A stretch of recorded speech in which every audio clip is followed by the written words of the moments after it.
تو امام حسین نے سینے سے لگایا ہوا تھا تو ان کے پیر، ان کا قد لگتا تھا امام حسین سے زیادہ ہے، اٹھا کے لایا، لٹا دیا گیا۔ امام حسین کے اپنے بڑے بیٹے میدان میں نکلنے کو، علی اکبر نام ہے، جب جن لوگوں نے حضور کو نہیں دیکھا تھا وہ جب کہتے نا ہم نے نبی پاک کا دیدار نہیں کیا تو بتاؤ کس طرح کے تھے، تو بتایا جاتا تھا کہ جناب علی اکبر کا دیدار کرو، ہم شبیہ مصطفیٰ۔ اور جب وہ گلیوں میں نکلتے تھے تو عورتیں چھتوں پہ چڑھ جاتی۔ جناب علی اکبر رضی اللہ تعالیٰ عنہ تلوار لے کے میدان میں نکلے، جوان بیٹے دینے بڑے مشکل۔ او یارو رٹا کیا ہے یہ تو بتاؤ، کہ ظالم آدمی حکمران، یار یہ رٹا ہے، ایک ظالم کا رستہ روکنا ہے، اس رٹے کے لیے ہم شبیہ مصطفیٰ جناب سیدنا امام علی اکبر میدان میں نکلے، بڑے لوگ مارے، بڑے، پھر ایک تیر ان کے بھی گلے میں لگا، اور جب وہ گرے نا زمین پہ تو حضرت امام حسین دوڑ کے آئے، دوڑ کے، اور جب تشریف لائے تو ان کے گلے سے تیر کھینچا تو ایک جملہ لکھا ہے صاحب تبری نے، اس نے حد کر دی، کہنے لگے تیر کھینچا تو امام حسین کی آنکھوں میں آنسو آئے، کہنے لگے کاش جناب ابراہیم آج میرے سامنے ہوتے تو میں انہیں کہتا کہ آپ نے تو بیٹا ذبح کرتے وقت آنکھوں پہ پٹی باندھی تھی، دیکھو میں کھلی آنکھوں سے بچے ذبح کر رہا ہوں، کھلی آنکھوں،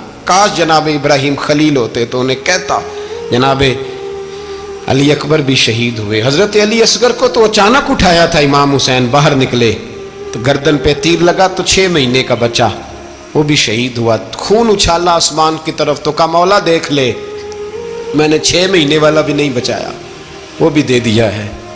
پھر حضرت عباس کو بیٹیوں نے کہا کہ اب نہ، کچھ کہتے ہیں پہلے شہید ہوئے، کچھ نے لکھا بعد میں، کہ اب ہم سے پانی کے بغیر نہیں رہا جاتا، تو جناب عباس پانی کا مشکیزہ لے کے نکلے باہر، ایک ہاتھ کٹا، دوسرے پہ مشکیزہ وہ بھی کٹا، پھر پانی تو بھر لیا تھا لا نہ سکے، پھر گردن کٹی تو شہید ہوئے۔ بچوں کی بھی شہادت ہوئی، پر جب ان کا لاشا اٹھایا تو امام حسین کہنے لگے مولا اب نہ حسین کی کمر کمزور ہو گئی ہے، اب کمزور ہو، اور بھائی ایک میت ہو جائے تو 4-5 دن تو پوری آنکھیں نہیں کھلتی، کیسا جری خاندان ہے۔ تھوڑی دیر گزری تو امام علی مقام نے پٹکا باندھا، سر پہ دستار باندھی، مولا علی کی تلوار پکڑی، نبی پاک کا امامہ باندھا اور گھوڑے پہ سوار ہوئے تو کہنے لگے زینب گھر تیرے حوالے اور میں اللہ کے حوالے، گھر تیرے حوالے اور میں، اور پھر امام حسین نکلے، امام علی مقام نکلے۔ راوی کہتے ہیں کہ یہ جلوہ پہلے بھی بڑے سونے تھے پر آج جو رنگ دیکھا وہ کبھی نہیں دیکھا، کیا انداز تھا، جدھر جاتے نعرہ لگاتے تو حد ہو جاتے، اتنے لوگ امام حسین نے کاٹے، اتنے کاٹے، پھر واپس پلٹ کے آئے اور کہنے لگے زینب ذرا پردے کے پیچھے سے دیکھ تو صحیح میری بہن، ان بزدلوں کو جرت ہی نہیں ہو رہی حسین کے مقابلے میں آنے، ایک دوسرے کو دھکا دیتے، تو جا تو جا، پھر اکٹھے وار ہوئے۔ یہ کون ہے کٹا ہوا، لباس ہے پھٹا ہوا، یہ بال یقین حسین ہے، نبی کا نور عین ہے۔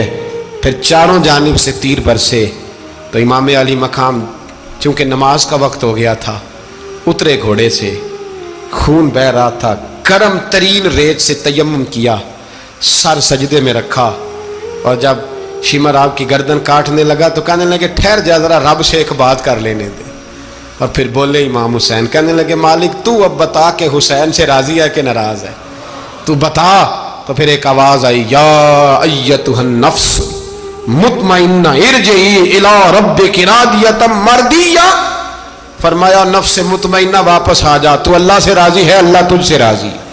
امام حسین وہاں شہید ہو گئے۔ اب یہ قافلہ امام حسین کا سر کاٹ، ذرا دیکھنا غور کرنا، سر کاٹ کے نیزے پہ رکھا ہے، جسم کربلا میں پڑا ہے، عورتوں کو گھوڑوں پہ بٹھا کے لے جایا گیا یزید کے دربار میں۔ یزید پہلے عبید اللہ ابن زیاد نے بدتمیزی کی، پھر یزید نے کی۔ سعودی عرب کا ایک مولوی بول رہا تھا، سعودی عرب کا، ان سے بھی بڑا عشق ہے، جس نے تقریر سننی ہو میرے پاس ہے۔ ہمیں لوگ مشورے دیتے ہیں کہ جو یزید کو اچھا کہے اور حسین کو باغی کہے اس کو ہم امام مان لیں، اس بے شرم بے حیا کو جو نبی پاک کے گھرانے کے بارے میں بکے اسے امام۔ سعودی عرب میں مسجد نبی میں درس دینے والا جس نے تقریر سننی ہو میرے پاس ہے، وہ کہتا ہے یزید تو بڑا اچھا آدمی تھا، اس نے تو بڑی خدمت کی، تو میں نے اسے کہا رشتہ داری کر لیا یزید کے ساتھ، قریب ہو جا، شرم نہیں آتی؟ آج بھی نبی پاک کا دل دکھاتے ہو, حیا نہیں آتی, خیال نہیں آتا.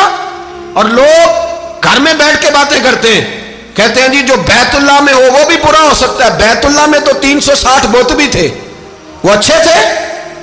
مدینے میں تو 360 منافق بھی رہے, پوری سورہ منافقون نازل ہوئی, وہ اچھے تھے. عجیب تماشا بنا دیا لوگوں نے مذہب کا. وہ آج بک رہا ہے, آج میرے پاس ویڈیو آئی ہے, کہتا ہے یزید نے تو بڑی خیمت, تو عبید اللہ ابن زیاد نے قتل کیا. بے شرمو, اگر عبید اللہ ابن زیاد نے بھی قتل کیا تھا تو حکومت کس کی تھی؟ بولیں, بول کے بتائیں. تو پھر یزید نے عبید اللہ ابن زیاد کو سزا کیوں نہیں دی, بلکہ ایک جگہ 2 گورنریاں دی اس کو, یہ حال کیا. بلکہ سنو جو حدیث پاک میں آتا ہے وہ یہ ہے کہ یزید چھڑیاں مار رہا تھا, چھڑیاں امام حسین کے لبوں پہ. تو نعمان بن بشیر صحابی تھے, بول پڑے, کہنے لگے یزید بدبخت, ہاتھ پیچھے اٹھا, مجھے اللہ کی عزت کی قسم میں نے سینکڑوں بار نبی پاک کو ان ہونٹوں کو چومتے دیکھا ہے. حضرت جناب زینب عورتوں کے مجمع میں پیچھے ہو کے بیٹھی ہیں. یزید کے پاس جب پہنچا لشکر تو یزید کہنے لگا دیکھو اللہ نے مجھے عزت دی اور میرے مخالفوں کا کیا حال ہوا. تو بی بی زینب بول پڑی, اتنے صدمے سہے پر آواز توانا ہے, جاندار ہے. حضرت سیدہ زینب نے جب سنا نا کہ یہ کہہ رہا ہے کہ مجھے اللہ نے عزت دی, تو جناب زینب بولی. نعمان بن بشیر کہتے ہیں بی بی بولی, اتنے صدمے ہیں پر جناب زینب بولی اللہ اکبر, اس انداز میں بولی کہ پہلے قرآن مجید کی آیت پڑھی, کہنے لگی وَتُعِزُّ مَن تَشَاءُ وَتُذِلُّ مَن تَشَاءُ بِيَدِكَ الْخَيْرُ إِنَّكَ عَلَىٰ كُلِّ شَيْءٍ قَدِيرٌ. اور پھر کہنے لگی یزید تو بکتا ہے, کہتا ہے کہ تو عزت والا ہو گیا, یہ تیری حکومت ہے, 4 دن گزرنے دے, تجھ پہ کوئی لعنت بھی نہیں برسائے گا, اور میرے بھائی کا قیامت تک ممبروں میں اور خطبوں میں ذکر ہوا کرے گا, وقت گزرنے دے.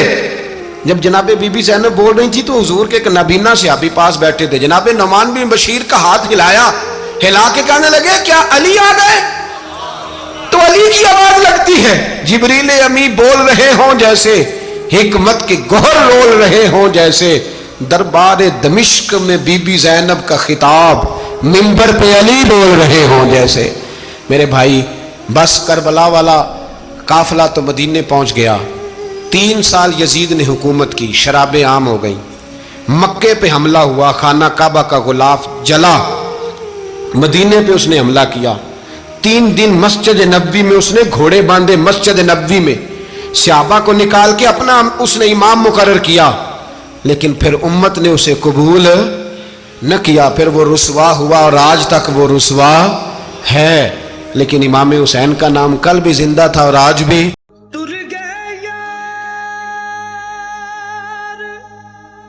جدائیاں والے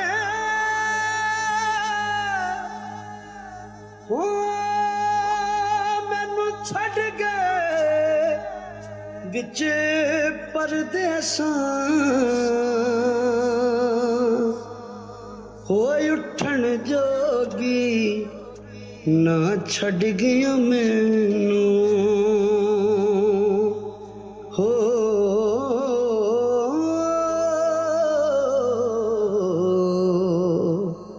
بیٹھی ہنجواں ہار پروں